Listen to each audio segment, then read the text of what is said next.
In an age when faith was a shield against the encroaching darkness, there existed a village so devout that its very existence seemed a prayer answered. Nestled amidst rolling hills and fields, it was a tapestry of cobblestone streets, timber-framed houses, and a church whose bells chimed out the rhythm of daily life. It was a place where farmers tilled their lands under the watchful gaze of God, where children chased butterflies through markets brimming with local produce, and where the elderly sat on stoops, their wrinkled faces a testament to lives lived in service to the Lord. But beneath this idyllic surface, there lurked a secret, a malevolent entity that had ensnared the village in its clutches, twisting their blessings into curses and turning their joys into sorrows.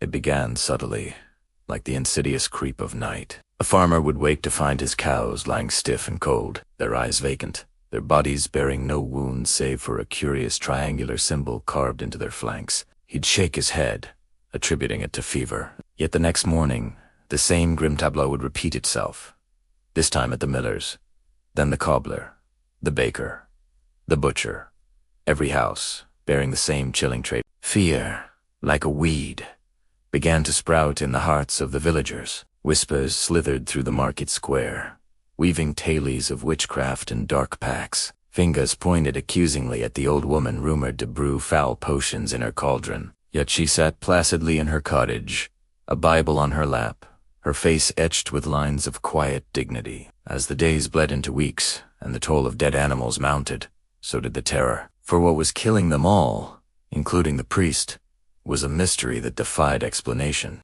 Amidst this mounting dread, one figure remained untouched by the fear that gripped the village. Sir Baldwin, a knight of the realm, had returned home from a long campaign to find his village on the precipice of despair. His armor, polished to reflect the very heavens, gleamed under the midday sun. His sword, an extension of his will, hung at his side, a silent promise of action. When he saw the lifeless creatures strewn across the village and the haunted faces of its people, he knew he had to act. He held court in the village square, promising to unravel the mystery that had ensnared their lives. His voice, honed by years of military drills, echoed with authority, cutting through the din of fear and uncertainty. Every villager had a story, every theory, but none had a solution. The curse hung over them, a shroud woven with terror and despair, and with each passing day, it tightened its grip.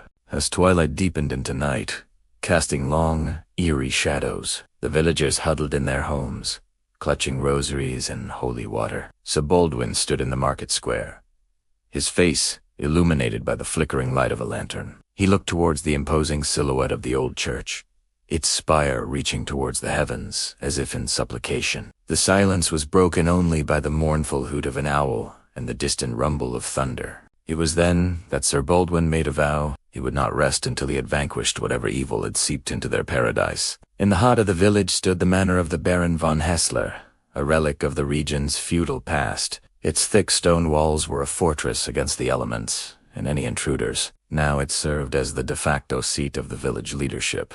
Inside, around a massive oak table, lay the village elders and Sir Baldwin. Their faces, etched with worry, reflected the flickering candlelight. The air hung heavy with the scent of beeswax and wood smoke, doing little to dispel the chill that had seeped into the room. Theirs was a desperate situation, one that threatened to engulf their entire community in an abyss of despair. The discussion was hushed, every word weighed carefully. To break the curse, they needed to identify its source, but the nature of their plight was a puzzle that defied easy answers. Each theory proposed was met with a sea of worried faces, each suggestion dissolving into more questions than it answered. They were like rats trapped in a maze, their every move dictated by an unseen, unyielding force. Outside, the wind picked up, rattling the window panes as if in mockery of their predicament. As the night wore on, the conversation gradually shifted to the village's most ostracized resident, Elara,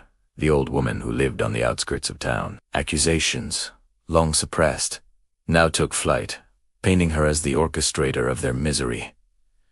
But reason held there was no proof, only prejudice and fear.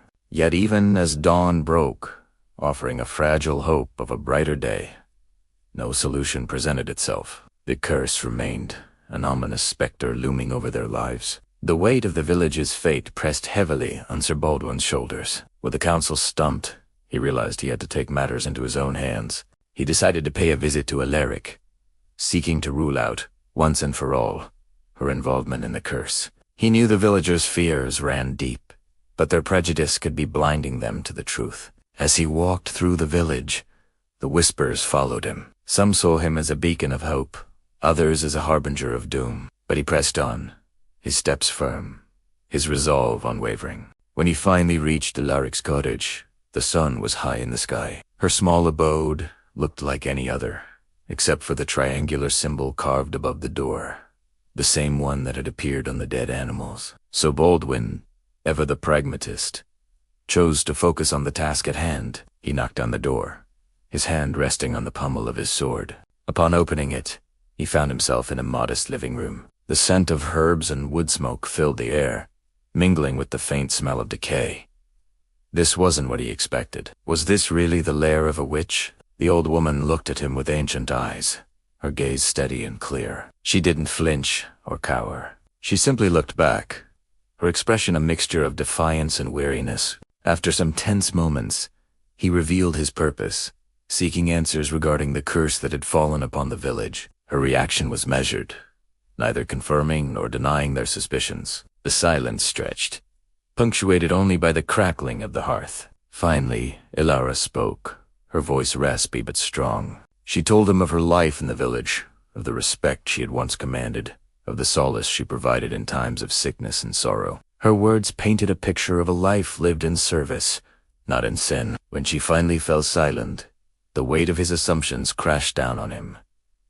Could he have been wrong? Was he chasing a phantom? As he made his way back to the manor, the setting sun casting long shadows behind him, he grappled with his thoughts. The image of Alaria's defiant eyes burned in his mind. Had he condemned an innocent, or was she, as the villagers believed, the architect of their torment? Back at the manor, he presented his findings to the village council. The atmosphere was tense, the silence deafening. No one spoke, each member lost in thought, contemplating the weight of her words. Sir Baldwin, however, couldn't shake off the feeling that something was amiss. The pieces of the puzzle didn't fit.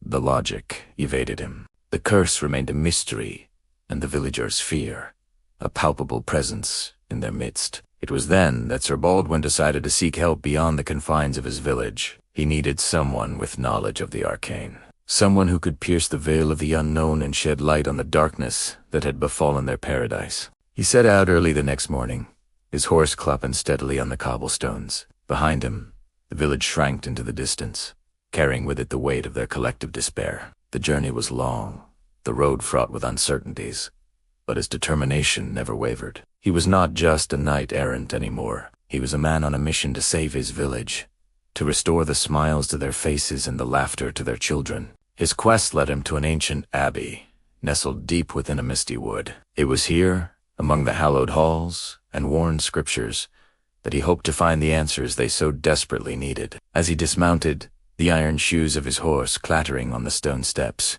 he felt a sliver of hope. Perhaps in this sanctuary of learning, they would find a way to break the curse. With renewed vigor, he entered the abbey, the scent of incense and old books enveloping him. In the grand scriptorium, surrounded by rows upon rows of books, sat Brother Thomas, an erudite monk, with eyes that twinkled with wisdom. After hearing Sir Baldwin's tale, Brother Thomas pondered for a long while, his gaze fixed on a worn leather-bound volume. Finally, he looked up, his eyes filled with understanding. He spoke of an ancient text, one that detailed the lore of forgotten curses and their antidotes. It was a dangerous path, fraught with the risk of damnation, but it was their only hope. Upon reaching the village, Sir Baldwin wasted no time. He went straight to the church, its familiar silhouette, a beacon against the darkening sky. The interior was dimly lit by flickering candles, the air heavy with the scent of incense and damp stone. He approached the altar,